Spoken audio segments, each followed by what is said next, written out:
two of my favorite things to do: travel and meet people with different perspectives than mine. I've been very fortunate to travel multiple times since 2016.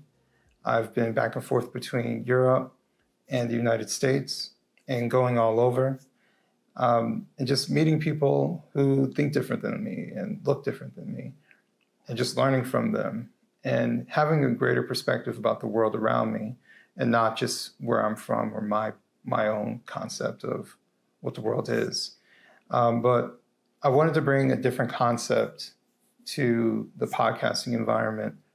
I want to bring conversations, but conversations revolving around food, talking about politics while having a meal, breaking bread with people who are different than you.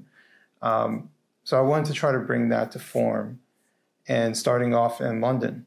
A few months ago, I was able to go to London and meet up with people that many of them I met from online, some of them professionally, and just have conversations with them. And, a few of them gave their time to sit down with me and have deeper dialogue about a varying amount of topics. While doing so, just eating some food and having some drinks and just relaxing. So it's a very much relaxed type of conversation that we're having amongst friends. And that's what I'm trying to bring. So while I was out in London, I was able to go on Talk TV, meet up with some friends of mine, some of them for the first time in person. Got to meet up with my friend Francesca, who is originally from Germany, has been living in London for a number of years, who's a great, great help. Met up with Esther Krakow, who is hilarious and gave her time to sit down with me as well. And of course, Joel Brown, who we'll be discussing within this episode in our conversation.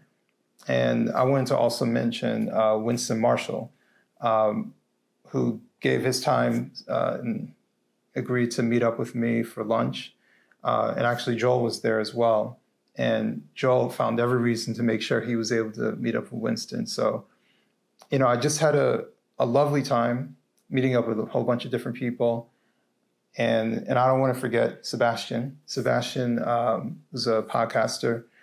We were able to get together and basically spend the day with each other, as well as having lunch with Marshall and myself and Joel. So overall, it was a great experience. And I kind of wanted to bring that into the form here in video, and just so you can see the dialogue that Joel and I had. And that's what this episode is about. This episode's about Joel and, us having a friendship that went beyond the internet, that went beyond the Twitter and a screen, but we actually got to sit down in person. And so we'll be talking about how our friendship has flourished. And now he writes for me with Wrong Speak Publishing. He's now a columnist, and he's a great human being. So I want you to see what I see. So without further ado, here's Dr. Joel Brown.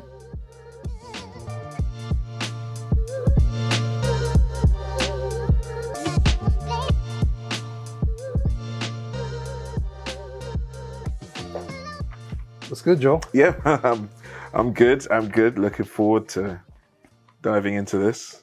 What do we order today? Oh, let's see now.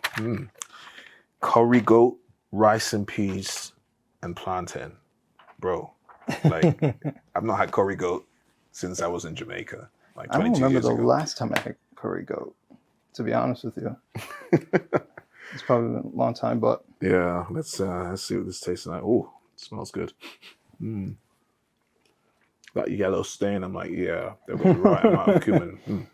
That's the only bad part about curry. It's that stain follows you for life. Yeah, that is true. Do you say plantain or plantain? That's a good question. What do I say? I feel like I've said both in my life. Right. I think when I think of the Spanish food, I say plantain. Yeah. I mean, believe it or not, that question can like trigger a war in some settings. I think typically here in the UK, those who come from Africa would say plantain, while those who come from the Caribbean will say plantain. And there are like tons of like videos of comedy sketches that kind of belabor that point, that distinction. I have to say this is good. I mean, it's as good as I remember it should be because it's been so long since indulged. For people who aren't familiar with you, Yeah. What's your profession? What do you do? So I'm as you guys would call in America, family physician. Over here in the UK, we call ourselves GPs, general practitioners. So that's my kind of day job. I do that most of the week. But apart from that, a family man. So I'm a husband, father of 2 little girls. They're hard work, but enjoyable. And I think we met.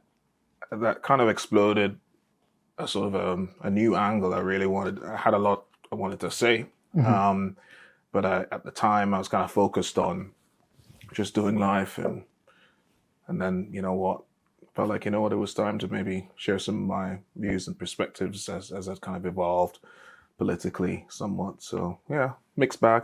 Mixed bag. And you're also a writer for this little fledgling. He's one of my writers for Wrong Speak. Yeah. And that's been great. I really, honestly, not just saying this because I'm on your show here, but yeah, it's been great to just have a space to speak wrongly according to the rules. But just having that freedom to know you've got a publisher that will back you and give you a chance to get your views out there. Yeah, absolutely. And I'm after like a couple of your articles, I was like, I got to figure out a way to keep him writing. So I do appreciate you writing for us as well. So I get to sit face to face with you. Thank you. I think one of the things about you, it's so weird. We have like a little bit of a symbiotic kind of like, I was just thinking that too. I was thinking that too. Yeah. But when I first came across you, actually you have started replying to me, and then I started noticing stuff that you were saying too. Yeah. And I was like, this guy's a moderate like me. And it was just kind of, I've now become like a moderate magnet. Yeah. But it's a good thing. Yeah. It's a good thing because in a world, they want us to think that the world is just left and right. Or, polar, this, one side or the other. Yeah. But we were just in that I don't know what that guy's political positions are, but it seems like he has a pretty practical, moderate view on the world where it's complicated. The world is kind of complicated. And that's always been kind of like my approach, especially breaking free from party line thinking, where I was just like, I'm doing things I'm not fully comfortable with. Yeah. And I'm saying things that I believe are correct, but I haven't applied all of my critical thinking to it because I'm in a silo and I haven't heard other perspectives. Yeah. So I think breaking free from that had me realize that I am not hardcore anything. Yeah. And I think that people like yourself, who, for the most part, you're just a regular guy. Yeah. You are a doctor, yes. So it's a little bit unique of a job title, but you're a regular guy. You have kids. And you're a religious man, and you see different people, and the world is far more complicated than I think people want to paint it. So that was one thing that I picked up from you. Yeah, for sure. I wanted to just pick up on something you said there, because at the time when we met, I had, really found myself, I guess, awakened to some of the extremes of the political side that I was on, because I was very, very much entrenched in the left, in the leftist politics and Black Lives Matter, that kind of way of viewing the world and the problems in society. And then I found myself coming out of that, and it was there was a bit of wrestling and kind of trying to figure out, like, okay, I want to leave this political sphere because I found it exhausting and found it destroyed the tribalism that happens when you're so kind of caught up in partisan politics. It can really eviscerate relationships, and that was certainly my experience. And so the easiest thing when you fall out of the left is sometimes just fall into the right, because there's this dichotomy that you're told that's just how it is. So you find yourself, people on the right like what you say when you're like, oh, Black Lives Matter is, you critique it, or you critique the excesses of Marxist ideology. You attract a lot of people are like, wow, yeah, this is great on the right, and it's fine to a degree, and it's expected because they're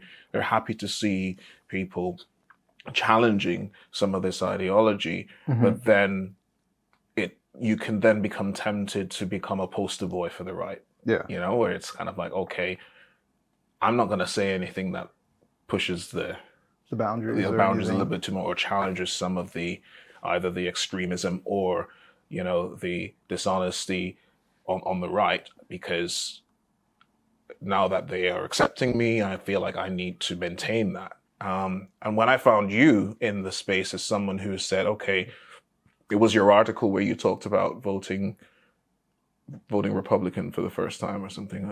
And I remember reading that and just being so compelled by what you said. And it's like you'd obviously given this some thought. You've kind of wrestled, and you've tried to explain your political choices, but it didn't just sound like you were kind of, okay, I'm a Republican just because Republicans are kind of totally right on the perspectives of life. And it was nuance. Right. It's that word again. It keeps appearing, and I'm like, yes, it's a good word. Even though it gets demonized often. It gets demonized by Puritans. Right. That's the thing. This idea that moderates are supposedly non-committal, just fence sitters who have no convictions, who have no real passions, and they just seemingly want to avoid the smoke, is not a fair depiction. And that's why terms like centrist, the political centrist, again, it gets sort of dismissed as avoiding the issues. And I see when I meet other moderates like yourself, it has been super helpful. I think, one, to prevent me from feeling pressured to become the kind of, okay, well, I'm just going to just jump to the polar opposite of being a lefty. I'm just going to be a righty and spout off all the kind of talking points of the right. And as I said, I mean, there are certainly, I would say that my views are more conservative leaning, and while I hold them critically, and there are some views that I hold or have evolved on where, okay, they're kind of definitely in the middle, where they find themselves, I see some value in some concerns raised from the left. I see some points on the right. And so I think I just want to just acknowledge how important it is for those of us who consider ourselves politically homeless, or have kind of had a journey of being sucked into that kind of the vortex of political partisanship. It's great to be able to find and make friendship and have conversations and dialogue and just chop it up with people who are willing to explore different ways of looking at things and aren't just going to be, automatically just like dismiss what you have to say because it doesn't toe a party line. Right. Yeah. And that was, with me writing my book, which, just to explain, when I wrote my book, I wasn't expecting what's happened. Yeah. I just was like, let me just see if people want to read my book. I didn't see it turning into me writing for publications and stuff like that. Yeah. So this was never a route for me that I considered. Mm-hmm. And I never wanted to jump into the deep end, like you said. Just like, well, Democrats suck, Republicans are the answer. Mm-hmm. The lesson that I learned from being a Democrat who was going against how he felt about certain things, or who was ignorant about the rest of the world, was that I just wasn't inquisitive enough. Yeah. And I wasn't asking the right questions. I was missing half of the equation. Yeah. Or at least not half the equation, but like another perspective. And by me just jumping to the other end would be me doing the same thing I just did before. Yeah. So the farthest I've ever gone was to say that I'm conservative. But even that is kind of like a, well, what does that mean exactly? Conserving what? Yeah. Exactly. Conserving what? Or, you know, when you can't control what people think of a particular word. Yeah. And especially something political. So conservative can mean anything. Yeah. You know, it can mean Tucker Carlson. So then automatically they see you and Tucker Carlson. Right. It could mean Candace Owens. It could mean Marjorie Taylor Greene. Yeah. Like, what exactly does that mean? Yeah. Yeah. Yeah.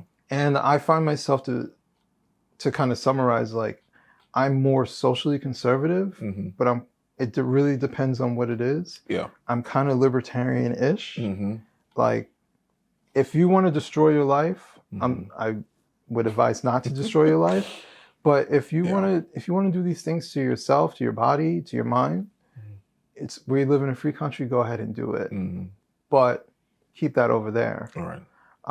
I don't have to support everything that you do. Yeah. I don't wish ill on you, but I don't think this is right. Yeah. But you know what? If you're a decent enough person to rest of society, then that's good enough for me. Yeah. You know, I'm kind of, people say live and let live. Yeah. Yeah. But I don't take the hardline position because I don't think it's a practical position. You know, I'm a Christian, but I'm not going to be like, everybody needs to become a Christian. Yeah. You know, maybe that's not their path. Or maybe it's not their time to find that path. You know, my time to find Christianity came recently. Yeah. Or at least to become a believer came recently. So I would have hated if somebody was like, no, you need to this.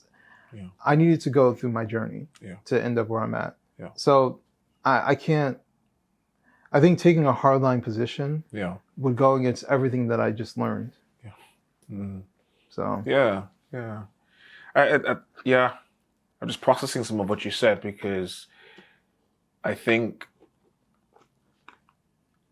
on one hand, I acknowledge and embrace that as part of people's journeys, they arrive at concrete positions, or they feel like, this is where I stand on this issue. And they say hindsight is 20/20. Oftentimes I've arrived at those places in my life, and I look back in my 20s or 30s, and I felt these are my priorities, or this is my stance on this issue. And then years after either experiencing some different things or reading a bit more and you know, been sometimes surprised by the approach. And I feel like when it comes to politics, it is helpful to develop somewhat of a broad church. Yeah. You know what I mean? Even if you're saying, okay, let's identify a set of values that we all share and we all believe can help to create a fundamentally fair, equal society where everybody has the opportunity to thrive, to be comfortable, and okay, fine, you can have your convictions, your specific convictions, but if we're sort of saying, okay, no, we all have to agree on you know, a long list of things, you know, whether there's, I mean, yeah, you know, I mean, as you mentioned, different lifestyle choices or whatever, and if we're going to make a hard line on that, it's going to be, we're going to create a party, but with just ourselves. Yeah. I think that's kind of like what I'm taking away from what you're saying. And the tendency amongst some conservatives is that they are very, very much skewed into maybe one particular issue, and then they sort of blow the whole thing out of the water. They're not going to kind of make any concessions or ways to try to kind of bring bring some kind of unity. And it makes it difficult. It makes a lot of political discussion just very, very hostile. And yeah, I mean, and I'll be honest, like I've said to you, you know, other times, I'm not a politician. I don't particularly I wouldn't say I have any ambitions to political office at all. I kind of feel I see myself as a regular guy, family guy, you know, professional, Christian. But I think the reason that I've decided to speak up and share my piece, and you know how Twitter has ended up just kind of blowing up. I mean, I wasn't using Twitter to talk about politics. You know, February.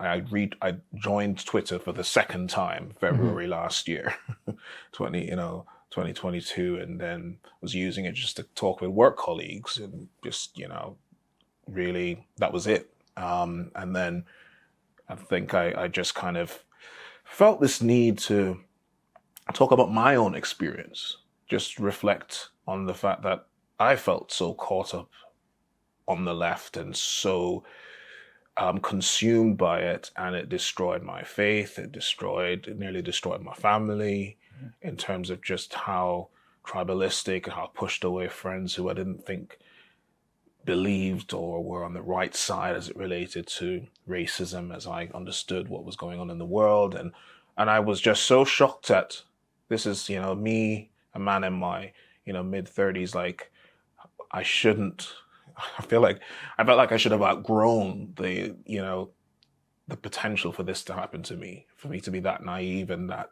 willing to risk such, you know, kind of social destruction, or be susceptible to that. And so kind of like just wanted to just not have anything to do with politics essentially, and just kind of just retreat into just normal life. Because it almost feels like when you're super, you know, kind of caught up in the kind of tribalism of some, you know, some political stripe, you become consumed by it. At least that's what happened for me. And so I kind of wanted to have nothing to do with it and just, yeah, you know, just be off the map. And then, but I think by virtue of me wanting to just share a little bit about my journey and the kind of harms I felt, that was, you know, just not that clear to me at the time, but it would just, as I said, emerge slowly. I just kind of started to talk about it on Twitter. Yeah. And then the rest, as I say, is history. Is like it just resonated with a lot of people. We kind of met as a result of, I think I found you, and yeah, and I mean, I think this is a strange one. I feel like ordinary people have to, and some of us should take it upon ourselves to engage in the conversation, to talk about culture, to talk about politics. I see value in that. Ordinary people, ordinary jobs, you know, saying, hey, this is what I think.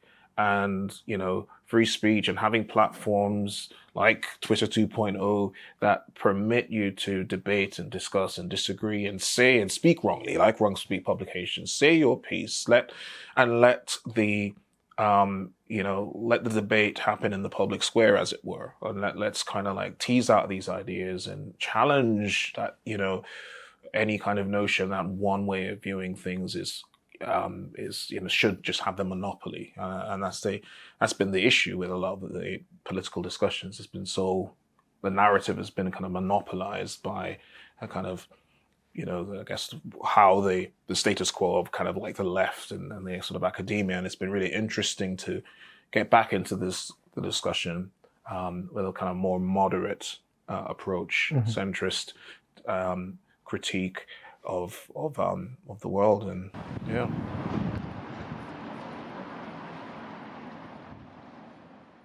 I don't think you guys really have that much of an issue with it, but like, I know I'm sure every country has like homeless people.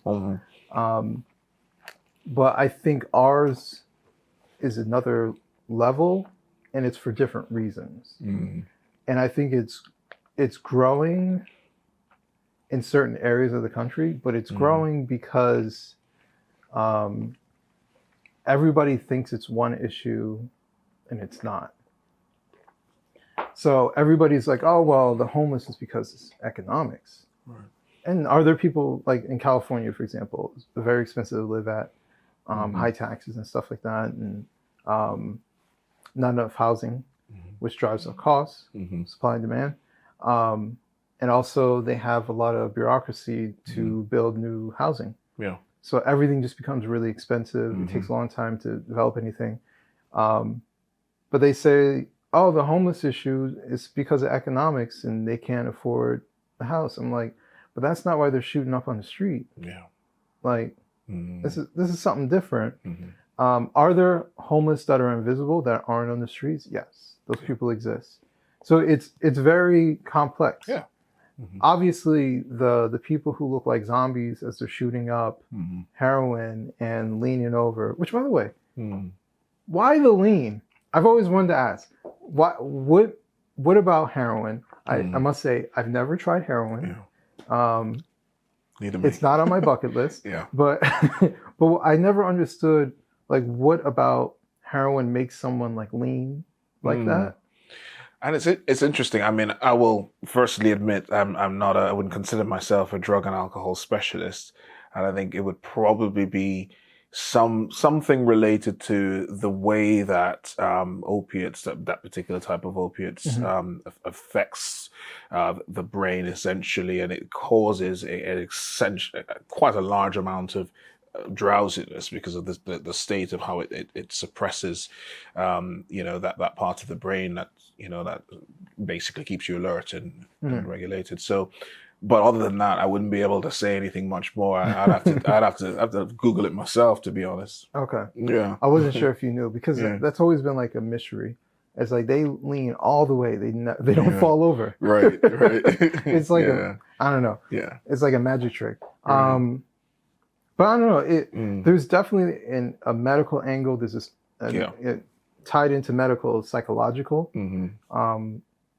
angle when it comes to it. And I just think that the people who are in charge, who are responsible for making sure that this isn't happening in the way that it's happening, are either too corrupt, ignorant, or naive to see it for what it really is. Yeah. And we do have a major drug problem, and we do have a medical issue that's linked into the drug problem. So a lot of people who are taking heroin started with opiates. Yeah. Why did it start? Oh, because Big Pharma was throwing out pills left and right. Doctors were incentivized to give out prescriptions. Yeah. And when there started becoming crackdowns on the doctors, they started cutting off people. But now they're already addicted. Yeah. And their lives are already ruined. So it's just like this very nuanced, very complex issue. Yeah. And everybody is just like, no, it's just this. Yeah. And then they try to approach it, and then it doesn't work. So I was just curious, because I know here it's different. Yeah. What would you say, like, here is, if someone is homeless, what's the number one cause?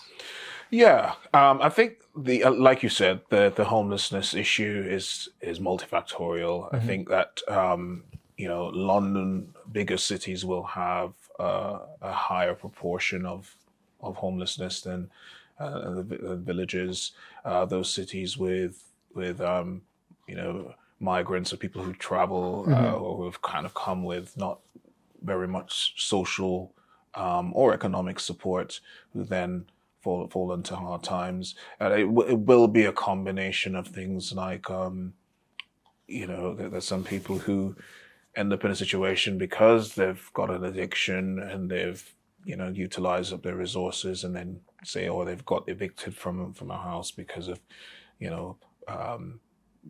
whether that's behavior related to drug use. And I mean, it's the problem here in the UK, and again, don't have any stats, that come immediately to mind, but I relate, certainly, my understanding of, I feel frustrated that homelessness is such an issue, and it feels so insurmountable, and I feel like surely in the combination of the resources that many of these big cities have and the minds that should be able to come together, like it sometimes baffles me that we've not been able to find more effective ways to deal with it. And certainly I've on Twitter been seeing like some of the conversations with what's going on in San Francisco, and certainly much more a drug-related problem from what I've seen in terms of a lot of what you're seeing on the streets there. But you just think, San Francisco, one of the kind of wealthiest parts of America, and you got this kind of just real kind of dichotomy there, and it's. And I hope, and it goes back to this question of, you talked about people who, is it naivety? Are people just corrupt? And you think people have jobs, high positions where they at least it should be part of their responsibility to address or bring pragmatic solutions to these issues. But you're just kind of thinking, at least from the outside, from what it looks like, what's going on, like who's actually committed to addressing some of these things. And as I said, it is disconcerting, it is frustrating, and I feel like I do wish sometimes that those elected in power were at least they only kept the job if they actually solved real problems. Right. You know what I'm saying? And they would only be reelected if their track record demonstrated that they actually solved and addressed problems. But here we are. Because I've been looking forward to meeting you. We made some plans and from earlier in the year, and just glad to be able to come down to London and just have this chat here in Clapham. And we're kind of hanging out in Wembley earlier today, and I really enjoyed what we were up to. We were invited to Michaela Community School, and that was interesting because you'd been invited before, weren't able to make the previous time. I got invited independently of you earlier this year. This is one of those things where I'm like, I wasn't supposed to go. Yeah, exactly. Yeah. And then it's just really cool how we've ended up being able to synchronize our diaries to come and see the school at the same time. It's been great. Catherine Brebelsing, who's the headmistress at Michaela, was a wonderful host, and we really had I thought for me, I was quite surprised by how emotive it was. Because part of me thought, okay, I'm just gonna come to a school. It's gonna be fairly clinical, just walk around, see classrooms. But for me, it was so much more than that. I mean, and as a dad, as someone with two beautiful girls, who I'm thinking, I'll be honest, I wake up some days feeling like the world that we live in, I try to remain, I'm a fairly positive guy, but there's the bombardment of the negative and the way that education feels to be dumbing down. I do worry about like the world I'm going to be, that I'm trying to raise them in, and are they going to get the right opportunities? Are they going to get an education, or are they going to get some indoctrinated into a set of ideals or ideology that I'm not sure is going to prepare them for a life, a flourishing life? And I think just being at Michaela's school today and seeing, it felt like it just lit something up in me. It felt like it just sparked a flame that was kind of probably just withering a little bit. Just seeing teachers who seem to care about their students, interacting with them, and observing them, and happy. The joy that was there when they were just playing in the courtyard in the background when we were chatting with Catherine, and just seeing the combination of all students. Nobody was left behind in any of the classrooms. They were all engaged. They all seemed genuinely interested in learning something. And that's not always the experience of so many kids. And dare I say, because we talk a lot about, just wanting to see children from, poor backgrounds. When you think about people like Ben Carson, his story really inspired me as a child growing up in Jamaica. Obviously he became one of the most, preeminent neurosurgeons. I think he was the first to operate on two Siamese twins conjoined at the head. And I remember reading his book and thinking, how on earth did this man, who came from such poverty, who came from such unlikely, circumstances to succeed, and what were the driving factors? And his mom, who couldn't read herself, encouraged him to go to the library every single week to get out 2 books, if I'm remembering that correctly, and fostered a passion for education, for reading, and I'm just seeing that today, seeing the ethos of the school played out, the conviction that they all share. They do things in that school that I've just not seen done before, and then it left me feeling really hopeful, really encouraged, and I think that kudos to her and the school, and it was just great to kind of experience that together today. Yeah. I saw stuff I've never seen. Yeah. I mean, my high school experience was maybe in the AP classes, like the what's it, advanced prep, whatever it stands for. Maybe in those classes, it looks, I wouldn't even say to that degree, but it probably looks more positive. Kids who are more engaged because they're the top percent of the school, and they're on track, right? So they're on track to go to college. They know what they're about to do. They have the intellect / support, and people are recognizing it, and they place them there. I was not in that class. So, and the majority of kids are not in the class. So everybody basically sees a mixture of interests. And that's from the students and the teachers. Yeah. Because I remember teachers who looked like they were phoning it in, they were bored, and like we were talking amongst each other like, he doesn't even care. Like, like just teachers who were like biding their time. My son, we just took him out of public school, and one of the things he would tell me is like, one teacher is leaving. So it's middle school year, the teacher's leaving, taking another job. And they're taking like 3-4 weeks off because they still had time. And they're just, so now my son is having like 4 weeks of no education with a substitute teacher. Wow. Because they're in a day and then they call out, and then for, 4 or 5 days and they're in a day and they call out. So they were playing this game until they took their other job. Meanwhile, the substitute teacher's coming in to substitute, so to basically say, try not to kill each other.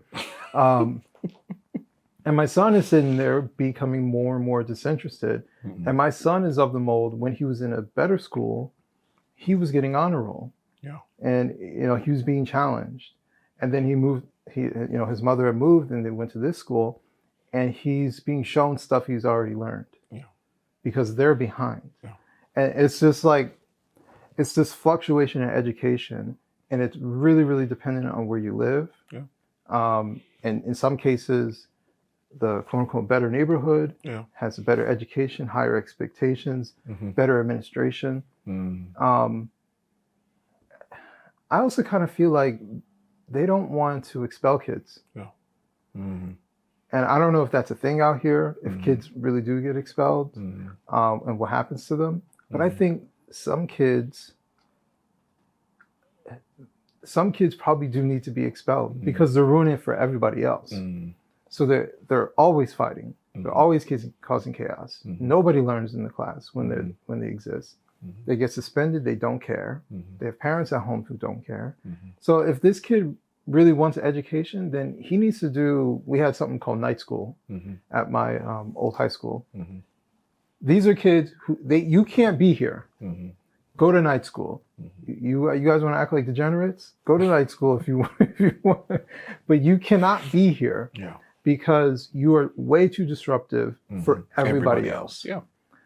And I think that, the breakdown of the family, that contributes a lot to it because, you used to be scared if you got bad grades. Your parents expect you to do better. Yeah. That doesn't exist in the same way. Yeah. So I think it's all of these issues. But the thing I took away from talking with Catherine, because like these kids are all different racial backgrounds, ethnic backgrounds. Yeah. And the thing that was even more impressive is that she said, it's similar to a charter school, except there's no lottery. So it means she's taking whoever and whatever. Yeah. And she's getting kids who may not even want to go be to their there. school. Yeah. And she's still churning out results. And that to me is more impressive, because people would complain back at home, oh, well, the charter schools, it's like a brain drain, because if your parents are involved enough to get into the lottery, that means that they're involved in your education, and you're already on track to do well. You would just do even better there. Yeah. But these are kids, I don't know if they have parents at home or not. Yeah. Who knows? Yeah. And they show up there and they have high expectations, or you go. Yeah. That's it. Yeah. And so it's just it's so interesting how you see an environment, and if it's positive, everybody floats to the positive. If it's negative, everybody floats to the negative. Yeah. And the last thing I'll say is the level of bureaucracy and division that we have in our public schools in America is so unspoken about that I think we either see, actually, to be honest with you, most people just see it as, oh, we need better teachers. So they think it's a teaching problem. Right. Maybe in some places, but it's an administrative problem. Yeah. Because if you're a teacher and you have one or two bad kids who are disruptive, who get into fights, and you call the hall monitor, like you say, call the hall monitor, and you take them out of the classroom, you suspend them for a week. They're back the next week. Yeah. And they can just do it again and again. And it's like, you feel like no one's backing you up. And basically you're just labor. Yeah. And no one's doing anything about it. You go to the administration, well, they don't have to listen to you. Yeah. Why? Because you're a union. Yeah. And so now you have to go through all this bureaucracy between the two. There's animosity. The administrators, many of them were never teachers. Like she said here, at least, like, you have a mixed role, so you at least understand. A lot of them, they just got a degree in education, and they've been to all these conferences and all this other stuff. So they think they know education from the higher level. You just go out there and teach. So it's just, no one's in it together. You're alone as a teacher. And that's why we have teachers who go in and out. I know former teachers. They're like, I'm so glad to be out of that. And they never say it's the kids. Like, even if it's crazy, they never really say it's the kids. I have a friend who's in Houston. She just quit. Like, she's like, I'm out. They're like, oh, you mean at the end of the season? She's like, no, I'm out. She's like, I'm not waiting to the end of the school year. Yeah. She's like, I'm gone. Yeah. And she had been teaching for well over a decade, and she was just done. Yeah. But a lot of it had to do with the administration, because when there is chaos, the administration is not there to back them up. They're not willing to expel kids, because the number of kids is linked to how much funding they get for the budget. So everybody's worried about everything else except for the outcome of the kids. And that's something that, watching Michaela's school, was like, everybody was invested. Yeah. When those kids were winning merits, the teachers were happy for them. Yeah, you could see that joy, couldn't you? You could see them. Yeah. They're like, great job. Yeah. It was almost like, I saw you struggle before. Great job for improving. Yeah. And it was just watching everybody seem to be invested in each other. Yeah. You know, one of the most touching moments, I didn't mean to interrupt you there. No, go ahead. When we were having lunch and all the kids were doing the thank yous, what they were grateful for. We were talking a little bit about that, you know, we were sat at the table, and, you know, they were rehearsing this, preparing, and we didn't know what it meant at the time. They were all kind of repeating these sort of statements of gratitude, that they were grateful, what they were grateful for. And it was really powerful for me to see them all called out, different ones called up to basically to stand up and say out loud, almost an opportunity to proclaim, to share the joy of what they were grateful for that week. And I thought that was just so powerful, and they were awarded merits.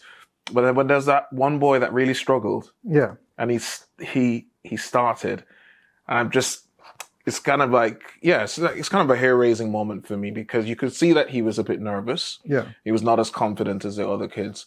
And he started, and when he got stuck, he started back at the top again, and he got through to the end, and he got himself a merit. You know, she gave him a merit as a result, and I just thought it was a beautiful moment that everybody has different abilities, everybody has different levels of confidence. We can't expect everybody is gonna have the ability to do. You just gotta do your best. If you fall, if you trip up, start again. Do it, and you get awarded for putting in that effort and to not give up. And seeing that, to me, was just again just another powerful demonstration that I think that if we have teachers and we have an environment that fosters, that gives people the opportunity to try again and to not be shamed or feel like they're a burden. Yeah. You just give them that support. You know, people of varying levels of abilities, from varying backgrounds, as you said, will rise to the tide of that positivity. You know, I was interesting because after that moment, I was thinking to myself, what would that look like in my old high school? Yeah. And it would have been like, oh. Yeah, laughing at him. Yeah. Just like, come on, just say it. Yeah, yeah. Yeah. You know, just, there would have been no camaraderie whatsoever.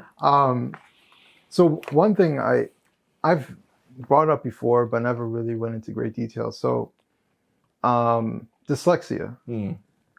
I didn't know what that was when I was a kid.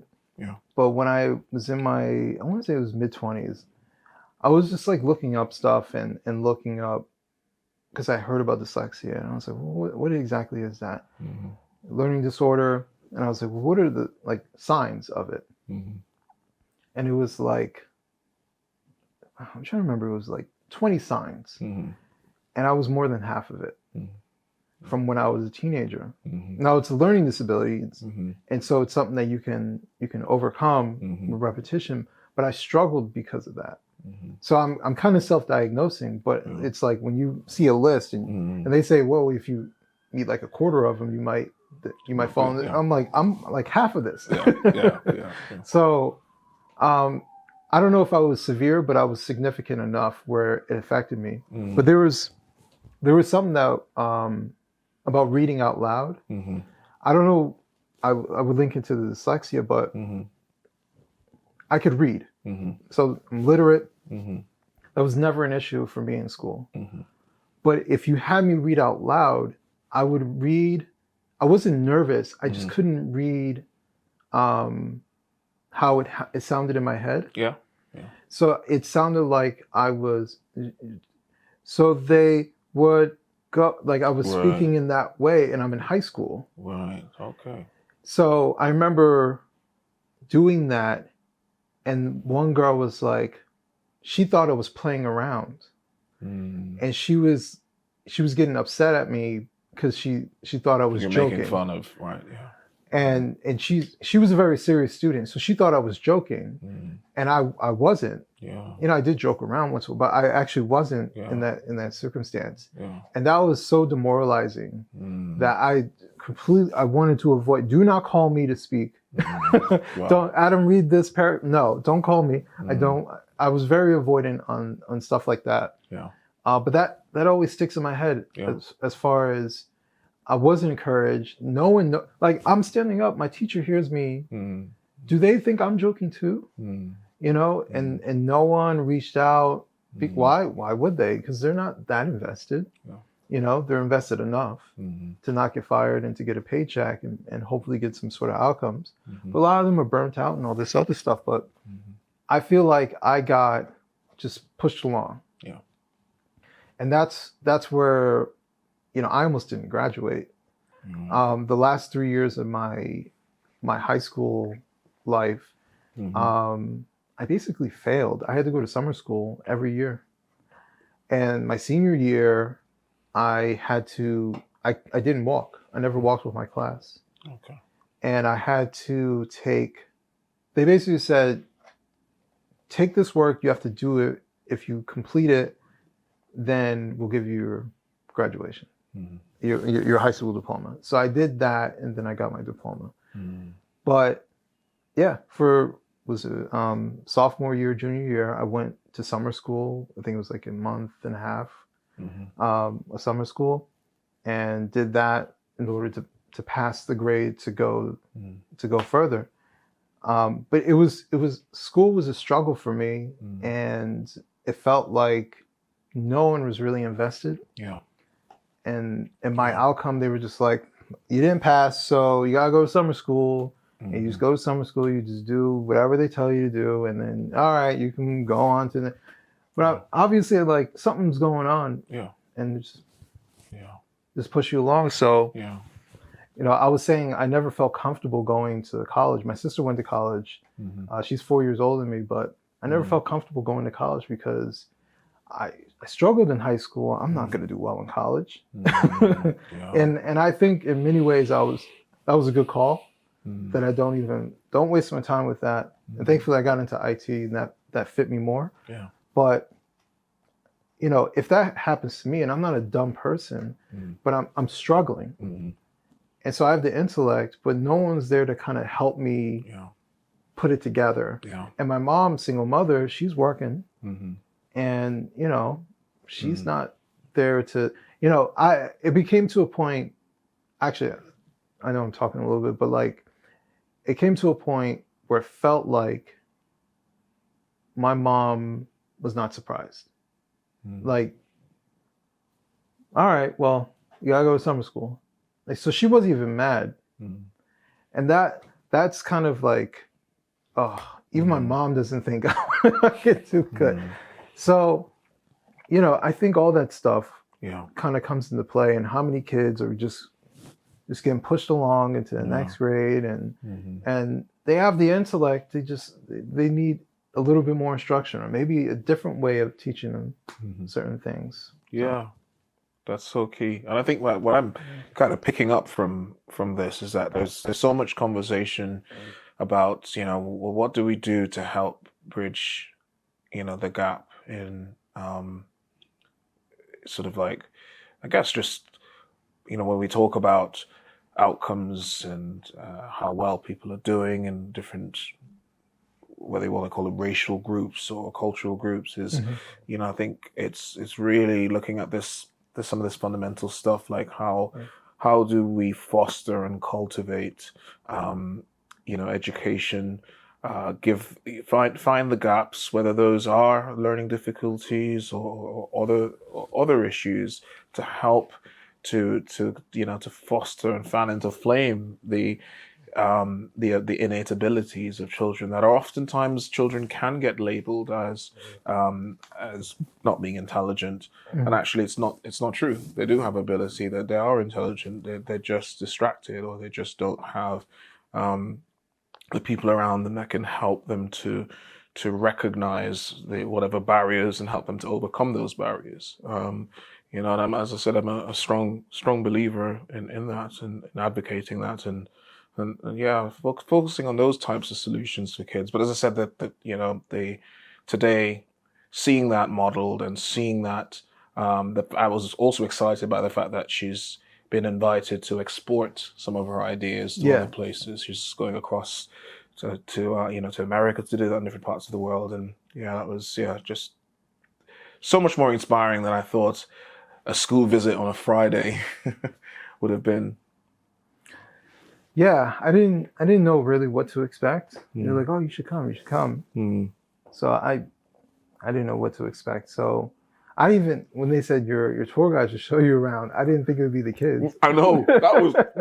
They're like, "Hello," and they did a fantastic job. Yeah, I was totally blown away by them. It's like, oh, you go on then. Yeah, but they've been trained. They have their badges to say, I'm a tour guide. Yeah. They had a pride, there's a sense of pride in what they.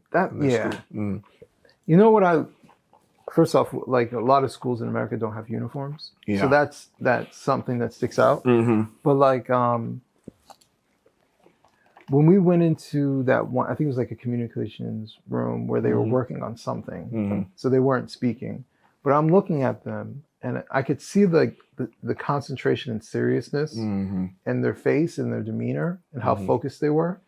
And I was like, these are like the future leaders of this country. Period. Yeah. And they all look different. but they were of about the same age. Yeah. And I was just like, these kids are going somewhere. Yeah. And it's just a matter of how far they actually want to go. Yeah. And it's not often I feel like I get to see that. Yeah. You know, they're usually, like I said, in that AP class. Mm. Or I remember being in school, but like, oh, that's the smart one. Right. Right. But it's kind of a shame that that's the smart one. Mm. When in reality, there's a lot of kids who are smart. They just need structure. Yeah. They need to focus. They need an environment that helps to put them in concentration. Yeah. And God, I can't imagine what it's like to be a teacher with cell phones. Yeah. Yeah. Yeah. So I'm like, how do you get these kids to concentrate when they're like this all day? They had that room to put the technology away to distract you, to avoid distraction. I thought that was interesting. Yeah. Probably should get one of those. I think they sell them on Amazon actually. Not that we're advertising for Amazon, but you can get these boxes. It's like you can't open them for certain periods. So say if you wanted to have half an hour and you're not on your phone, you stick it inside the box, and the box will be sealed for half an hour. And you can't, no matter what you do, you cannot open it. So it forces you to therefore be away from your phone. I should probably get something like that. Because that would be great if you want to sit down and write. I mean, I can't tell you how many times I've been trying to work on essays or a book or whatever, and I'm like typing away, Twitter's going off or something, or WhatsApp, and I'm distracted. And you do that, and if you actually, check your time, you realize actually you probably spent 15 minutes back on your phone, and you've lost that out of the time you were trying to focus. Let me tell you, so now that I'm like in this weird, mostly writing part-time with high T, I'm like, okay, I gotta write. And then I'm like, let me just check Twitter real quick. An hour later. Yeah. I was like, It's real talk. Oh man. Yeah. That's been the struggle because I find also I do really well with timelines. And I have a couple publications I write for. They're like, well, this week. And I'm like, I can't have you just tell me this week.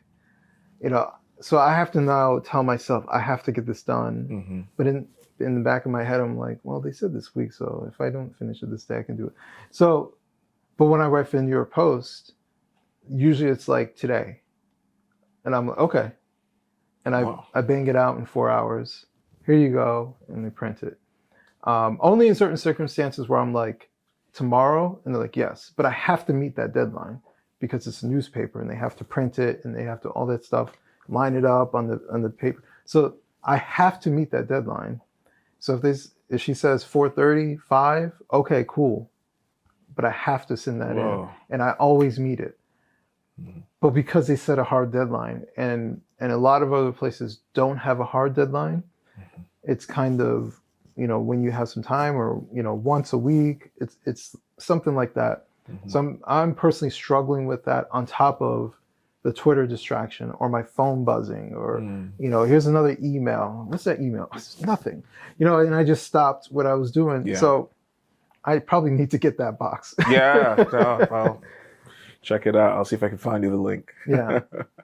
I actually have a question for you. Yeah, go for it. This food is so good, by the way. Yes, very, very much so. What is a man? Oh, that's very controversial, Adam. Well, let's narrow it down. Yeah. Attributes. What are the attributes? Yeah. What are the attributes of a man? Of a man.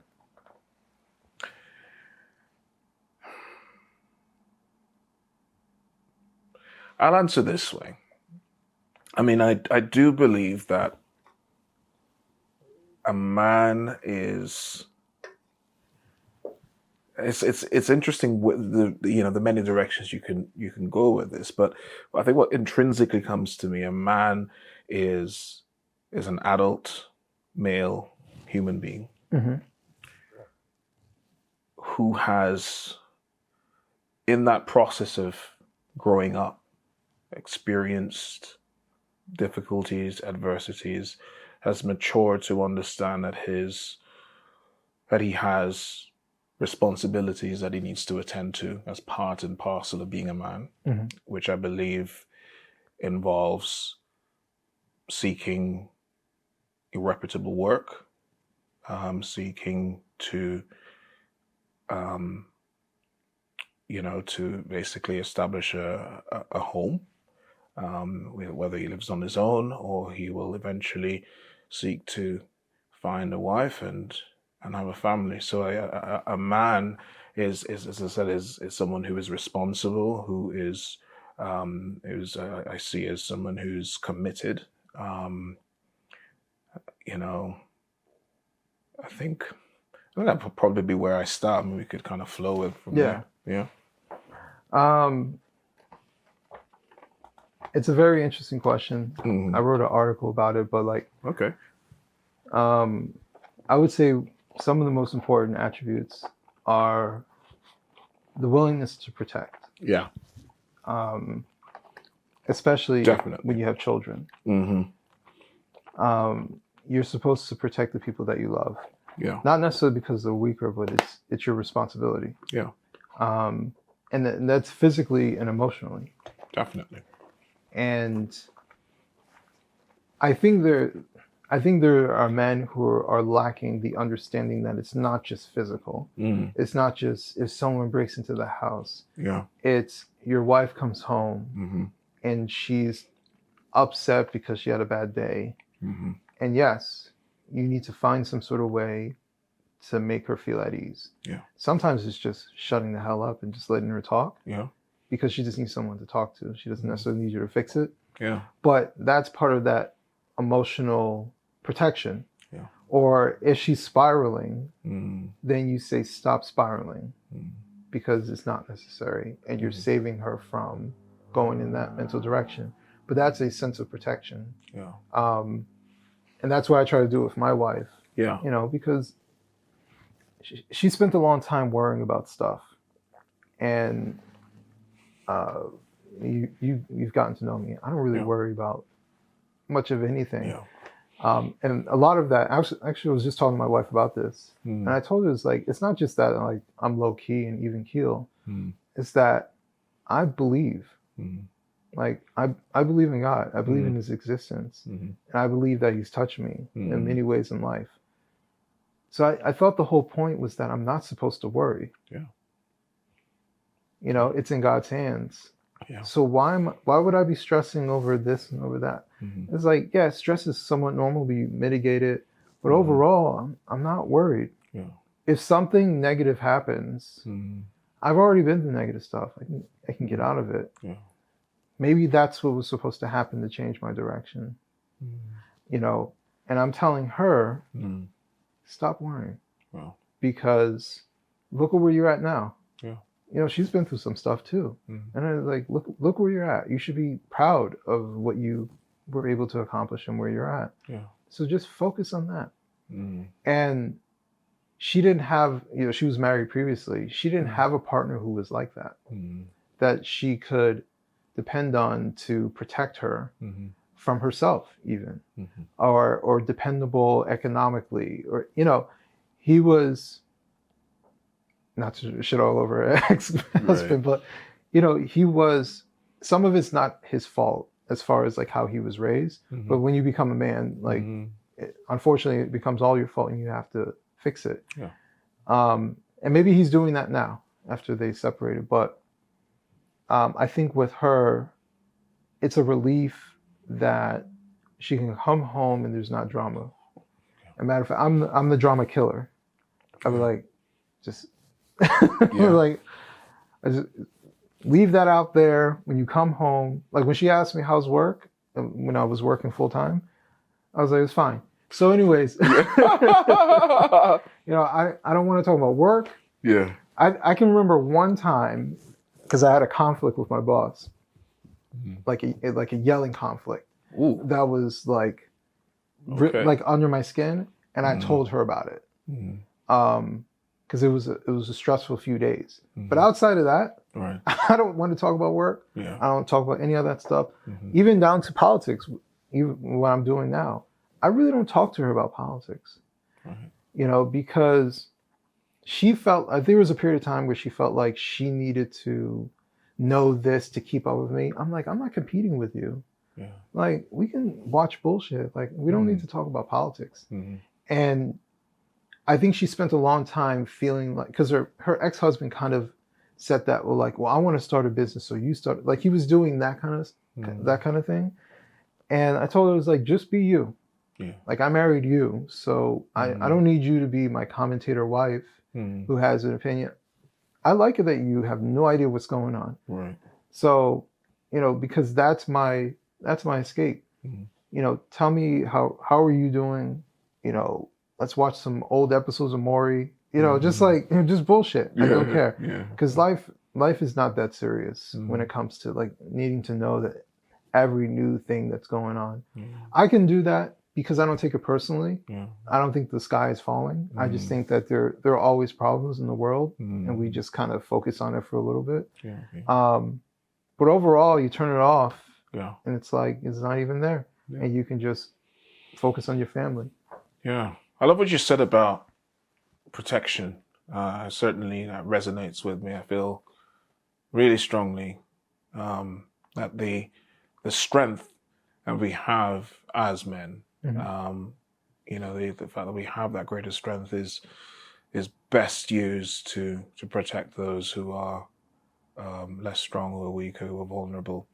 And the wife in your life, the woman in your life, that there's certainly in my view as well. I share your view that there is a definite responsibility and priority to be a safe place, to be a safe space for your wife, and I completely agree with you about the fact that it should be more than just physical. And it's funny when you talked about, you just mentioned the tendency for sometimes as men to think very practically and pragmatically and want to jump in and fix things. That has, I'm sure if my wife watches this video, she will be like, yeah. Joel, sometimes I have the tendency to start scrambling to create solutions to whatever issues that she might have, raised, and she's just like, I don't need to hear that right now. I just need to know you're hearing me, listening to me, and I got to watch that because I think I've got that. Like we were talking a little bit about that kind of IT guy. Just I want to fix things. So, if there's a problem, I want to fix it, and I think it's good to be able to find your way to a solution at some point. Especially if there's a real kind of clear dilemma and there are legitimately 3 or 4 possible alternative ways to addressing it, choosing the best one, moving ahead with it. But sometimes right at the moment when your wife is expressing the frustration, she doesn't need her husband to take out a wrench and a DIY kit to start fixing things. She just needs his embrace, to say, all right, just let it out. And having the kind of emotional intelligence to discern when I sometimes struggle, and I think a lot of men, I don't think I'm the only one, but there's a cheat. There's a cheat to getting better at that. What's that? You ask. I said to my wife, do you want my 2 cents? Okay. And if she says no, then I respect that. Yeah. So there was one point where I just said, hey, just so you know, I'll ask you this. If you don't want it, I won't take any hard feelings from it. And I just stick to that. So if I say, do you want my 2 cents? Because I'm usually asking because I think she wants to hear it. But most of the time I'm just like nodding my head, okay, and then they did, okay. And I just let it be. But if I feel like this is kind of silly, you just need to do this, I usually ask. So I think that's, I think, just in general, as far as communication goes, if you are unsure, it's perfectly fine to ask. Because if they say yes, they cannot get mad at you. Unless it's a trap. No, because you gave me the okay. Like, people, you're talking to people and then they just like give their opinion. Right. And you're like, I didn't fucking ask you for your opinion. So I make it a note, like if they're going on and on about something, I make it a note. It's like, well, do you want to hear what I think about this? Mm-hmm. And they say, yeah, I do. Mm-hmm. So whatever comes out of my mouth, Mm-hmm. you can't get upset because you told me Yeah. that I could give my 2 cents. So Mm-hmm. I always ask people, because I don't want to assert something, because I know there's been times where I didn't care about your opinion. Mm-hmm. Like, why are you telling me this? Especially if I'm worked up on something. Yeah. So yeah, that's the Yeah. cheat. The cheat is ask. Yes. Because once they give permission, they cannot get mad at you for like inserting your viewpoints. You gave the okay. Mm-hmm. Top tip, guys. Yeah, man.